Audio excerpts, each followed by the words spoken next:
میرے بھائیوں اکثر ساتھی ایک سوال کرتے ہیں، وہ یہ کہتے ہیں اور یہ بہت ضروری مسئلہ بھی ہے۔ اگر آپ کے پاس موبائل ہو اور موبائل آپ کی جیب میں ہو اور اس میں خدا نخواستہ تصاویر ہو، ویڈیوز ہو، گانے ہو، کیا اس کے ساتھ نماز جائز ہے کہ نہیں؟ کیا اس موبائل کے ساتھ بندہ مسجد جا سکتا ہے کہ نہیں؟ کیا اس موبائل کے ساتھ بندہ قرآن کریم کی تلاوت کر سکتا ہے کہ نہیں؟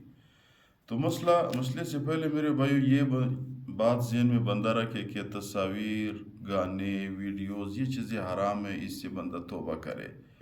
اس کا کوئی فائدہ ہی نہیں ہے، روح کی بھی نقصان ہے، ہمارے ایمان کی بھی نقصان ہے۔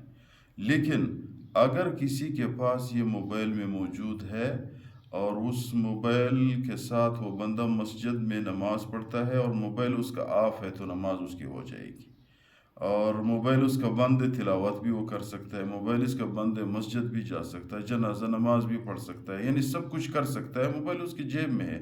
وہ تصاویر حرام ہے اس کے ساتھ نماز جو آپ کے آگے ہو اور اس کی طرف آپ سجدہ کرتے ہو، یا وہ ایسے ہو کہ آپ اس کے نیچے ہو اور وہ آپ کے اوپر ہو، وہ آپ سجدے میں جاتے ہو۔ ایسی تصاویر مثال کے طور پر چھت تصویر سے بنا ہوا ہے، سامنے دیوار تصویر سے بنا ہوا ہے، تو پھر ایسی تصاویر کے ساتھ نماز ٹھیک نہیں ہے۔ باقی جو ویسا بندے کے موبائل میں تصویر ہے، اس کی بٹوے میں تصویر ہے، جیب میں تصویر ہے، تو اس شخص کی نماز ہو جاتی ہے۔